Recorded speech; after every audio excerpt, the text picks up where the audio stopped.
있는 교회에 관한 선교에 관한 메시지를 우리가 함께 1월 달 동안에 보고 또 오늘까지 이렇게 함께 보도록 하겠습니다. 함께 머릿속에 기도하심으로 하나님이 보내시는 선교사 우리 요나에 의한 삶을 상고해 보기를 원합니다. 사랑하는 하나님 아버지 감사합니다. 오늘도 우리의 거룩한 찬양을 주께서 연락하여 주시고 또 기도도 하나님께서 응답하여 주실 줄로 믿습니다.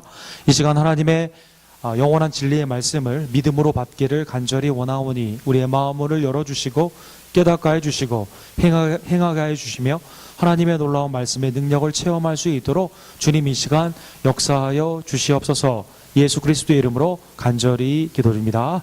아멘. 유명한 전도가였던 척 콜슨이 브레이크 포인트라는 그러한 미니스트리를 시작하면서 오늘날 우리는 매우 이상한 시대에 살고 있다라는 유명한 말을 했습니다. 여러분 지난주에 세계의 팝 아티스트들의 최고의 영예가 되는 그래미 시상식이 있었습니다. 그래미 시상식이 쭉 진행되는 동안에 오른쪽 위에 있는 맥컬모어라는 가수가 상을 받았는데요. 여기에 상의 수상곡인 Same Love라는 노래를 부르게 됩니다. 노래 중간에 갑자기 아래에 있는 공연하는 스테디움이 우리 교회처럼 스테인드 글라스와 교회 분위기로 바꾸더니 갑자기 마돈나가 나와서 노래를 이어 부르게 되면서 남여 여여라 되는 약 30여 쌍들이 앞으로 쭉 나오면서 결혼을 선포하고 결혼식을 거행하는 장면이 있었던 것입니다. 노래의 가사에는 성경에 있는 내용을 바꾸라라는 노래 가사가 있게 되는데요. 그러면서 오늘날 당신들에게 우리는 결혼을 선포하며 남녀뿐만 아니라 남여여도 다 축복 가운데 행복한 삶을 살기를 원한다는 것으로 결혼식으로 이 세리머니가 끝나게 된 것입니다. 케이블 방송이 아니었고 CBS로 나간 방송이었기 때문에 이것은 많은 우리 크리스천들에게 또 많은 사람들에게 충격적인 하나의 퍼포먼스가 되게 된 것입니다. 교회의 많은 숙제를 문화가 오늘날 던져주는 이때 우리는 그러면 이러한 문화를 정죄하며 이러한 성경에 원치 않는 삶을 사는 사람들에게 심판의 대상으로 여기며 그들을 정죄하고 판단하는 그러한 삶으로 살아야만 되는가? 아니면 그들에게 어떻게 복음을 증거해야만 되는데 어떻게 증거해야 되는지에 관한 여러 가지 숙제가 오늘날 우리 교회에게 남겨져 있는 것입니다. 문화뿐만 아니라 스포츠도 우리에게 상당히 복음을 증거하는데 어려움을 주고 있습니다. 데이빗 모로라는 우리 사회학자, 미국의 사회학자죠. 이분이 왜 특별히 남성들에게 복음을 증거하기가 어려운가? Why men hate going church라는 그러한 통계를 바탕으로 한 분석의 책이 있습니다. 이 중에 여러 가지 남성들의 분석하는 내용이 있는데요. 특별히 미국에서는 풋볼, 주일에 경기를 하는 풋볼이 가장 큰 남성들이 교회에 가는데 어려움을 느끼는 장애물이 된다라는 것입니다. 오늘 슈퍼볼 선데이죠. 덴버와 시애틀이 오늘 경기를 하게 되는데 덴버와 시애틀 워싱턴 스테이트와 콜로라도 스테이트에 있는 목사님들과 교회는 그렇지 않아도 올해부터 마리아나가 합법화되어가지고 교회에 여러 가지 이 두 스테이트 다 문제를 이렇게 던져주고 있는데 거기에 또 이렇게 풋볼까지 있게 돼가지고 오늘 교회의 어텐던스가 가장 낮은 그러한 주일로 지금 예상되고 있는 것입니다. 물론 우리 휴스턴에는 이런 고민을 할 필요가 없죠. 한 번도 슈퍼볼에 올라간 적이 없고 야구도 꼴등, 풋볼도 꼴등 이렇게 아주 걱정할 필요가 없습니다. 우리는 어쨌든 이게 우리에게 굉장히 큰 고민을 안겨두는 것입니다. 하나님은 슈퍼볼에 누가 우승하는 것을 케어하실까요? 작년에 스포츠 일러스트레이트라는 그러한 잡지에서 이렇게 나왔는데 NFL 풋볼 선수의 70%는 크리스천이라고 합니다. 그러나 주일의 경기가 16주 동안 있기 때문에 이것이 교회의 복음을 증거하는데 방해가 되는 이 모순적인 이러한 것 가운데 복음 증거가 오늘날 상당히 어려운 모습이 있는 것입니다. 교회에 슈퍼볼을 사역의 예비뉴로 삼기에도 굉장히 어려운 것이 광고나 거기에 있는 여러 가지 것들이 기독교적이지 않는 것들이 또한 많기 때문에 매우 어려운 이상한 그러한 문화 가운데 우리가 살고 있는 것입니다. 역시 우리가 복음을 증거하기 위해서는 믿지 않는 자에게 다가가야 되고 그들에게 그래도 그리스도의 사랑으로 다가가야 되는데 여러 가지 문화적으로 성경에 반대되는 일을 하고 또 복음의 증거 가운데 방해물이 많은 이때 우리가 정죄할 것이냐 복음으로 다할 것이냐는 여전히 우리에게 마음 가운데 있는 결단을 요구하고 있는 것입니다. 오늘 본문에 보면 하나님께서 구약에 있어서 구체적인 선교의 사역을 맡겨주신 요나의 그 말씀이 이렇게 나와 있습니다. 동족을 구원하기 위해 모세를 하나님이 보내신 적은 있고 또 동족을 회개시키기 위해 많은 선지자들을 보내신 적은 있지만 타민족을 위해 선교의 차원에서 선지자를 보내는 경우는 요나가 유일한 경우가 되는 것입니다. 믿는 자들뿐만 아니라 믿지 않는 자들에게도 요나는 매우 잘 알려진 이야기입니다. 대표적인 것이 왼쪽에 있는 그 요나라는 베지테일이라는 회사에서 만든 애니메이션이 개봉이 되어가지고 약 10년 전에 개봉이 되어가지고 아주 전국에서 큰 히트를 쳤습니다. 그리고 유치원이나 믿지 않는 사람들에게서도 이것이 굉장히 오늘날 텍스트북처럼 아이들에게 틀어주고 유익한 그러한 프로그램이 되게 된 것입니다. 문화적인 표현으로 오른쪽에 삶과 죽음, 부활이라는 주제의 작품을 가지고 있는 그 작품인데요.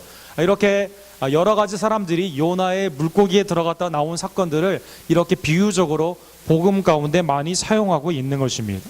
믿지 않는 자에게도 이 알려져 있는 요나의 이 사건은 실제 역사적인가 아닌가에 대한 수많은 논란이 있었지만 한 100여 년 전에 1896년에 아르헨티나의 고래잡이였던 제임스 버틀리라는 사람이 고래 뱃속에 들어갔다가 이틀 후에 살아나오는 사건이 있어가지고 이게 역사적으로도 그리고 하나님이라면 하나님의 능력 가운데 충분히 일어날 수 있는 사건임을 역사적으로 증명되는 일도 있었습니다. 제임스 버틀리가 고래 작살잡이였는데요. 잘못하다가 고래 입에 들어가게 되었고 사람들이 어디 있는지 찾지 못했다가 죽은 줄로 알았는데 고래를 잡고 이 사람들이 포션별로 가져가는 가운데 배를 갈랐는데 거기에서 이렇게 위액을 다 하얗게 덮어 씌우고 제임스 버틀리가 나왔다고 합니다.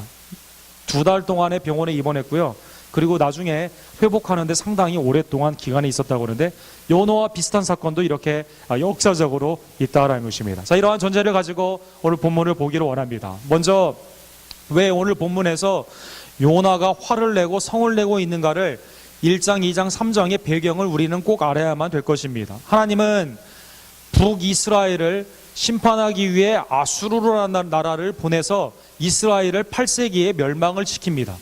그런데 난데없이 7세기에 요나에게 너는 일어나 저 큰 성읍 느느웨 아수르의 수도에 가서 외치라라고 말씀을 한 것입니다. 왜 외치라고 했을까요? 그들의 죄, 그들의 악독이 하나님의 심판의 양까지 찼기 때문에 심판이 임박한 이때에 너는 가서 복음을 증거하라라는 것입니다. 아수르의 당시에 많은 벽화들이 오늘날도 보존이 되어 있는데요. 당시 아수르는 이 민족을 다른 민족에게 강제적으로 이주를 시키고 무조건 결혼을 시킵니다.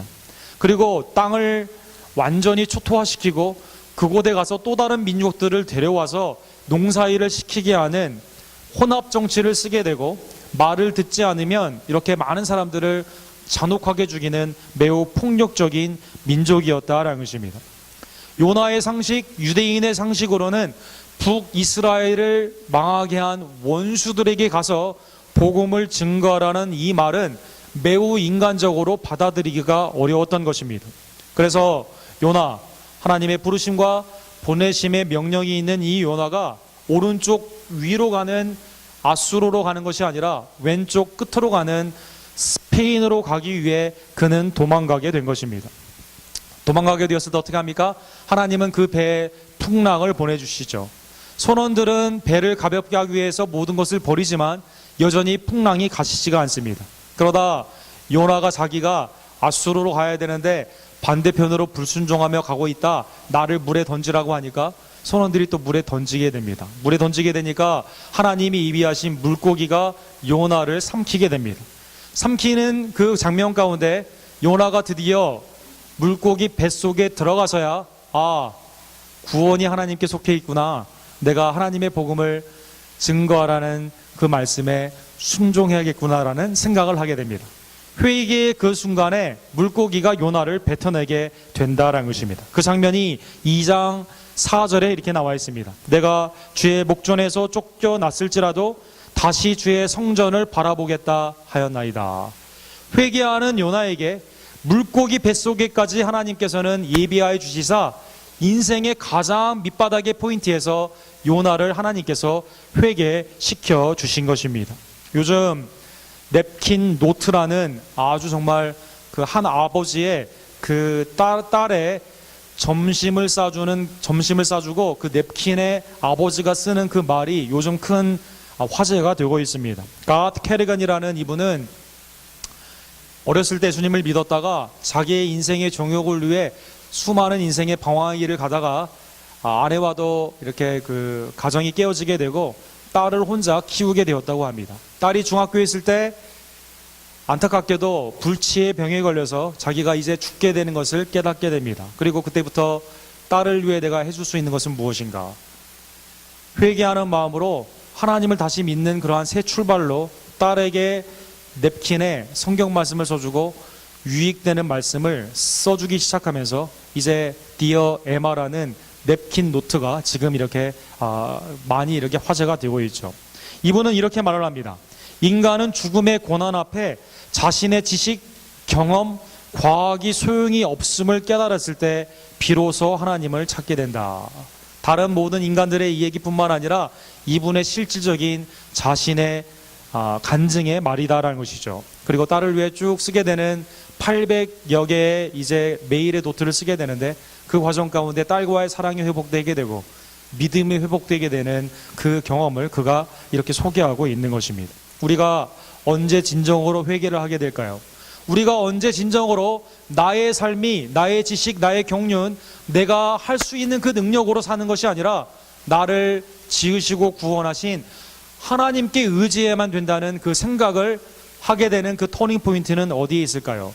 때로는 우리의 많은 경우에 고난을 맞이하게 될 때, 또 어려운 경우에는 우리의 삶 가운데 굉장히 극복하기 어려운 그러한 것들을 만나게 될 때 하나님은 그때 우리를 만나 주시고 다시 한번 우리에게 기회를 허락하여 주신다라는 것입니다. 요나, 하나님의 일찍이 부르심과 보내심이 있었지만 그의 믿음 가운데 하나님께 나아가는 순종으로 나아가는 진정한 회개는 배 밑에서 더 밑에 있는 물고기의 뱃속으로 내려가게 되었을 때 그가 비로소 회개를 하게 되었다라는 것입니다. 하나님은 요나를 물고기까지 예비하여 주셔서 회개케 하십니다. 물고기는 그러한 의미에서 심판이 아닌 구원의 도구로 요나에게 하나님이 주신 가장 큰 선물이 되었다라는 것입니다. 요나가 이제 회개를 하고 어디로 가야 될까요? 다시 스페인으로 갔다면 이 이야기는 끝까지 불순종한 요나의 이야기로 끝나게 될 것입니다. 그러나 그는 회개하고 오른쪽을 향해 아수르를 향해 가게 됩니다. 오늘날 아수르, 느느웨는 어디입니까? 이락의 북쪽에 있는 그러한 곳입니다. 유네스코의 세계의 국보로 지정된 이곳은 지금도 이렇게 아름다운 곳으로 잘 보존이 되어 있습니다.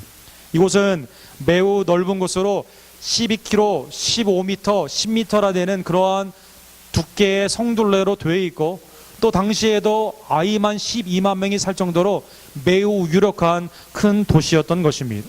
이곳에 가 요나는 하나님의 말씀 그대로 며칠 후면 너희가 멸망하게 되니 회개하라는 복음의 메시지를 증거하게 되는 것입니다. 요나가 이 메시지를 증거하게 될 때 3장에 보면 놀랍게도 왕부터 짐승까지 니느웨에 있는 모든 백성들이 즉각적으로 회개를 하게 됩니다. 여러분, 우리가 회개라는 것을 자기의 삶을 버리고 하나님께로 돌아오는 그 믿음의 회개를 하는 것은 즉각적으로 하는 경우는 매우 드뭅니다. 그렇죠? 인생의 여러 가지 그 굴곡을 만났을 때 비로소 깨닫게 되는 게 회개 아닙니까? 요나도 하나님이 언제 회개케 하십니까? 부르시는 그 과정 가운데 하는 것이 아니라 물고기 뱃속에 가서야 회개를 하게 되는 것이죠. 그런데 요나서에서는요, 선원들은 풍랑을 만났을 때 바로 회개를 하고 니느웨 백성들은 복음을 들었을 때 바로 회개를 하게 되었다는 것입니다. 니느웨 사람들이 하나님을 믿고 금식을 선포하고 높고 낮은 자를 막론하고 굵은 베옷을 입은지라. 하나님을 믿고 자기의 죄를 회개하며 자기의 삶을 바꾸게 되는, 왕부터 하인 심지어 짐승까지도 다 베옷을 입고 회개하게 된 것입니다. 복음을 증거했는데 즉각적으로 회개하게 되니까, 우리도 그런 경우 많이 하죠. 복음을 증거했을 때 처음에는 막 거절하다가 나중에 여러 가지 인생의 굴곡 후에 돌아오게 되면, 야, 저 사람 정말 회개했다라고 생각하게 되죠. 그런데 복음을 증거했는데, 예, 믿겠습니다, 교회에 나오겠습니다라고 하면 우리가 어떤 반응을 보입니까? 다시 한번 생각해 보세요.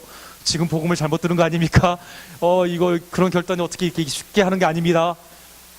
아내랑 꼭 상의하세요. 뭐 여러 가지 것들을 많이 생각해 볼 수가 있죠. 요나는 이러한 니느웨가 구원을 받기 위해 회개하게 될 때, 이것을 오늘 본문의 1절에 나와 있는 것처럼 성을 내며 싫어했다라고 나와 있는 것입니다. 니느웨가 구원받는 것이 요나에게는 싫었다라는 것입니다. 루터는 독일에 당시에 쓰여진 이 단어를 슈루든 프로이드라는 단어로 사용을 했습니다. 함 조이, 내가 구원받는 것, 나의 가족이 구원받는 것, 나의 친척이 구원받는 것은 좋지만 우리를 핍박했던 당시의 캐톨릭들 아니면 다른 민족들이 구원을 받는 것은 싫다라는 것입니다. 이것을 잘 표현한, 슈라든 포이드라는 이 단어를 잘 표현한 그림이 바로 이 그림입니다.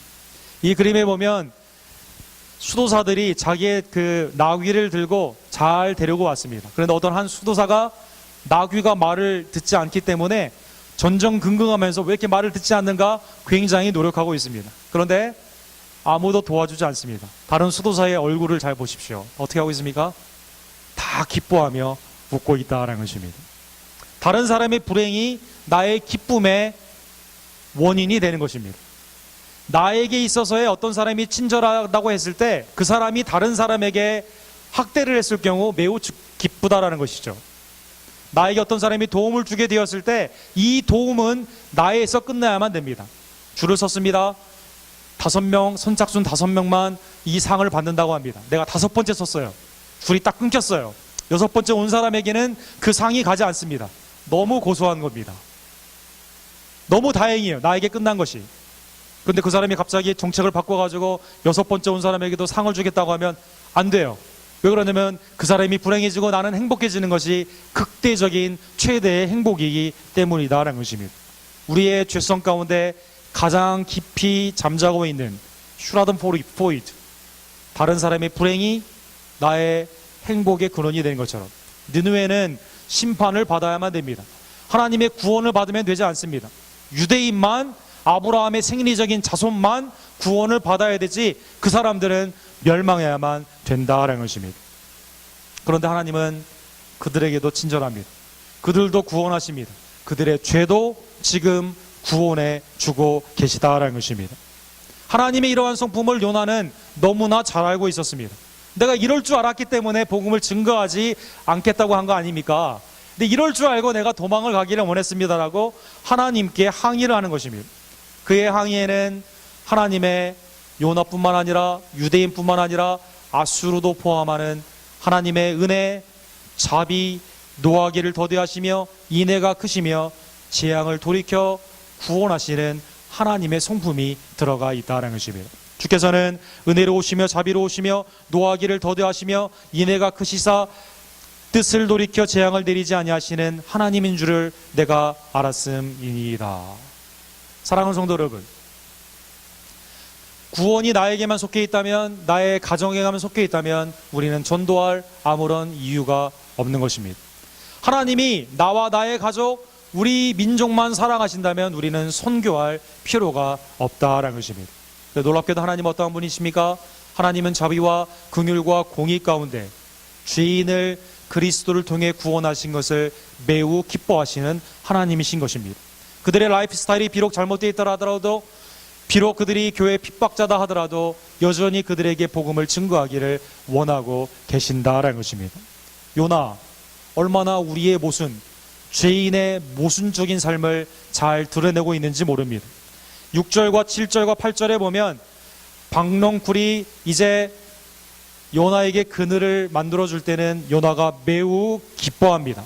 그런데 7절과 8절에 보면 하나님이 벌레를 보내서 박넝쿨이 자꾸 넝쿨당이라고 하려고 그러네요. 박넝쿨이 없어지게 될 때는 요나가 매우 신경질을 내게 되는 것입니다. 박넝쿨 하나로 말미암아 기뻐하고 하나로 말미암아 그의 인생이 죽기를 강구하는 아주 작은 것에 기뻐하며 없애다는 인간의 변화무쌍한 죄인의 모습이 그 가운데 나타나고 있는 것입니다. 하나님은 요나에게 이렇게 질문하십니다. 9절에 보면 하나님이 요나에게 이르되 내가 이 박넝쿨로 말미암아 성내는 것이 어찌 옳으냐. 요나가 뭐라고 말합니까? 그는 대답하되 내가 성내어 죽기까지 할지라도 옳으니이다. 요나서에 보면 유대인들의 한국 민족과 상당히 비슷한 그 본성이 나오고 있는 것을 볼 수가 있습니다. 사나 헤긴이라는 유명한 구약학자가 있는데요, 유대인들의 습성은 요나와 같다라고 그의 책에 말하고 있습니다. 조금만 어려운 일이 있으면 죽겠다라고 한다는 것이죠. 우리도 그렇지 않습니까? 너무 추워 죽겠다, 너무 더워 죽겠다, 죽는 것을 많이 연결시키는데요, 요나도 본문에 보면 4번이나 본문 원어에 보면 이 표현이 나와 있습니다. 그냥 나 차라리 죽겠습니다, 이럴 줄 알았으니까 내가 죽는 게 낫다고 하지 않습니까? 죽겠다라는 말을 반복하고 있는 것입니다. 박넝쿨로 성을 내는 것이 왜 옳으냐? 당연히 옳습니다. 나는 죽겠습니다라고 요나는 또한 그렇게 말하는 것입니다. 그러면 왜 박넝쿨에 관한 질문은 하나님이, 요나가 식물학자도 아닌데 여러 가지로 질문을 하고 계실까요?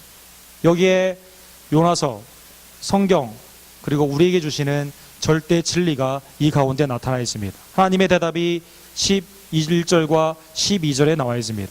내가 수고도 아니하였고 재배도 아니하였고 하룻밤에 났다가 하룻밤에 말라버린 이 박넝쿨을 아꼈거든. 하물며 이 큰 성읍 니느웨에는 좌우를 분별하지 못하는 자가 12만 명이요 가축도 많이 있나니 내가 어찌 아끼지 아니하겠느냐. 복음을 받아들이고 회개하는 니느웨가 여전히 재앙으로 멸망하기를 원하는, 언덕에 올라가 멸망하는 도시를 보기를 원하는 요나에게 박넝쿨이 그늘을 만들어줬다가 없어지는 그 가운데 그는 기뻐하기도 하고 죽기를 원하는 그러한 성냄으로 나아가는 그때 하나님이 요나에게, 오늘 여러분과 저에게 무엇을 말씀하고 계십니까? 박넝쿨보다 중요한 것이 인간이다라는 것입니다. 나에게 편의를 주고 나에게 기쁨을 주는 세상에 수많은 사물적인 그러한 것들이 많이 있다 하더라도 그거보다 더 중요한 것은 하나님의 형상과 모양으로 창조된 인간이다라는 것입니다. 나에게 기쁨을 주는 세상의 연락의 많은 도구들로 말미암아 우리는 얼마나 쉽게 기뻐하기도 하고 얼마나 쉽게 성내며 싫어하기도 합니까?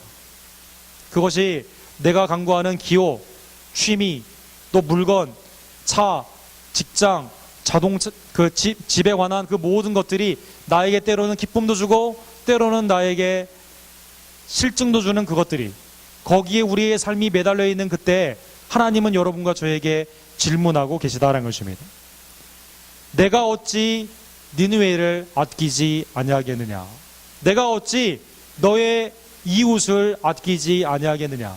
내가 어찌 네가 싫어하는 그 사람을, 복음이 여전히 필요한 그 사람, 구원의 대상이 필요한 그 사람을 아끼지 아니하겠느냐?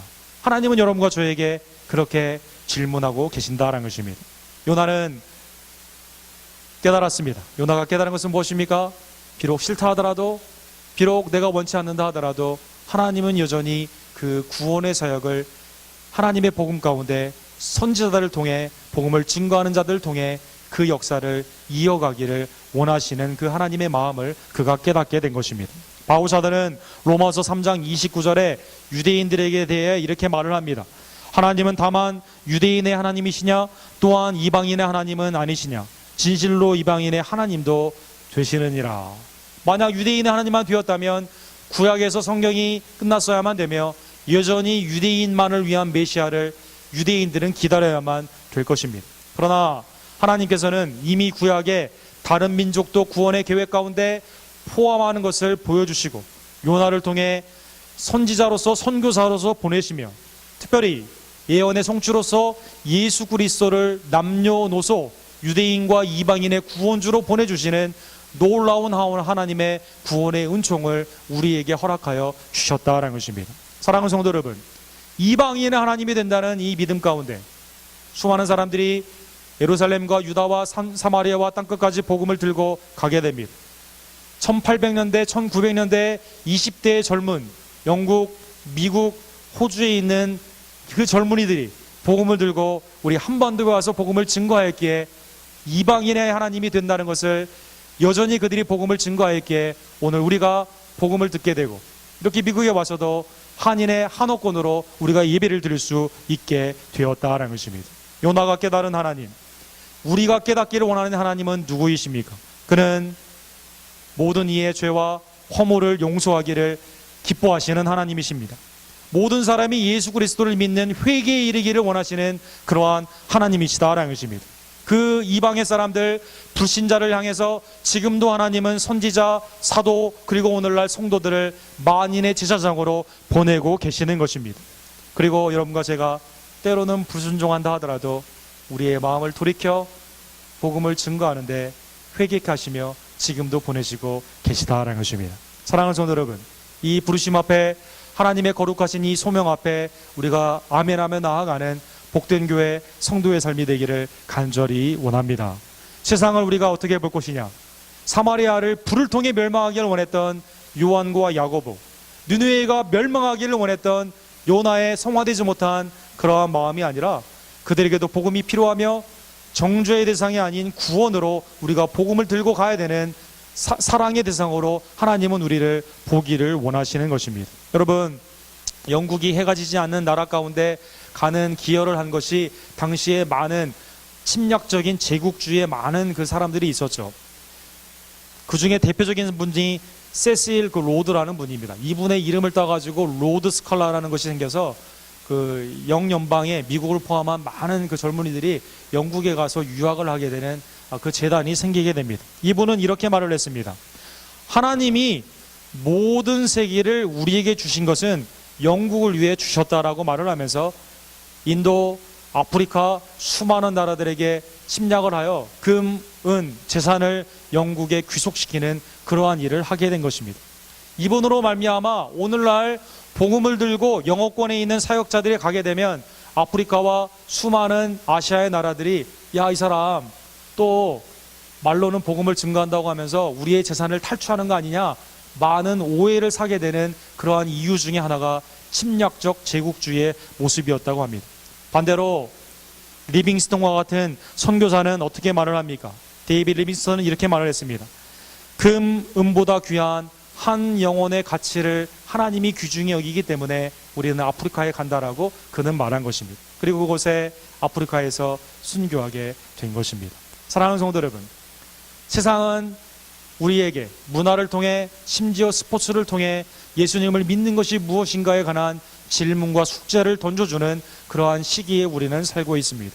이때 그렇지, 나까지만 구원받으면 되지, 이 세상 불로 심판받는, 불받아야 되는 그때 빨리 하나님이 오셔서 유황불로 빨리 저들 망하게 해야지 라고 포기하는 것이 아니라, 그들을 정죄하는 것이 아니라 여전히 그들 가운데 역사하시며 복음을 듣게 하시며 구원하신 하나님의 마음을 깨달아 하나님의 뜻을 붙잡고 그들 가운데 복음으로 나아가는 우리 언덕교회가 되기를 간절히 원합니다. 결국 우리가 하나님 앞에 이 선교의 사명 가운데 부름을 받아야 되는, 아멘해야 되는 이유는 무엇입니까? 그 이유는 하나님이 여러분과 저를 구원하여 주셨기 때문이다라는 것입니다. 그 이유는 하나님이 여러분과 저에서 끝나는 것이 아니라 지금도 수많은 사람들을 구원하기 위함이다라는 것입니다. 요나서에 보면 요나는 물에 들어갔다 나오게 되는 예수 그리스도의 죽음과 부활을 상징하고 있습니다. 미가서 7장 19절에 보면은요, 바다에 들어갔다는 그 내용을 죄의 소멸로 말을 해주십니다. 다시 우리를 불쌍히 여기사 우리의 죄악을 발로 밟으시며 우리의 모든 죄를 깊은 바다에 던지시니이다. 그리스도께서 우리의 모든 죄를 보이지 않는 깊은 바다로 던져 주신 것입니다.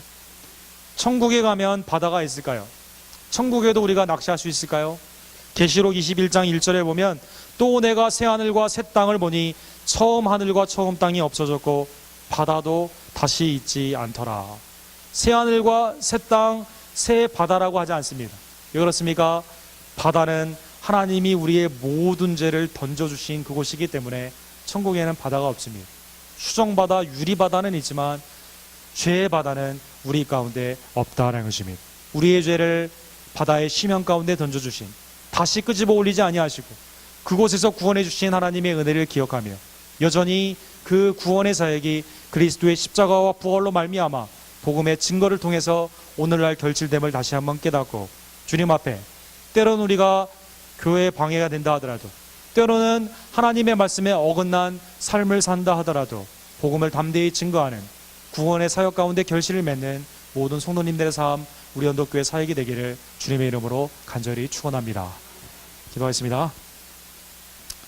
사랑하는 하나님 아버지, 감사합니다. 구약의 구체적인 선교사의 예가 되는 요나의 모습을 통해 우리의 마음, 우리의 연약한 마음, 죄성의 마음을 돌이켜보게 하심에 진심으로 감사드립니다. 하나님, 구원이 나의 당대에 끝나는 것이 아니라, 우리 가족에서 끝나는 것이 아니라, 우리 민족에서 끝나는 것이 아니라 여전히 하나님께서는 모든 사람들이 그리스도로 돌아오기를 원하시며 회개를 통해 구원받기를 원하심을 다시 한번 깨닫고, 은혜와 자비와 긍휼이 풍성하시며 노하기를 더디하시며 재앙 가운데 있는 많은 마음을 돌이키사 구원하시는 하나님의 마음을 가지고 복음을 증거하는, 담대히 복음을 증거하는 우리 언덕교회 성도님들 될 수 있도록 역사하여 주시옵소서. 전도와 선교가 강압적인 명령이 아닌 구원받았음에 감사로 일어나는 하나님께 자원하여 헌신하는 복된 우리의 삶의 스타일이 되기를 간절히 원합니다. 나의 이웃, 심지어 나에게 악한 행동을 하는 자다 하더라도 하나님의 구원의 대상이 됨을 다시 한번 깨닫고 자비와 긍휼의 마음으로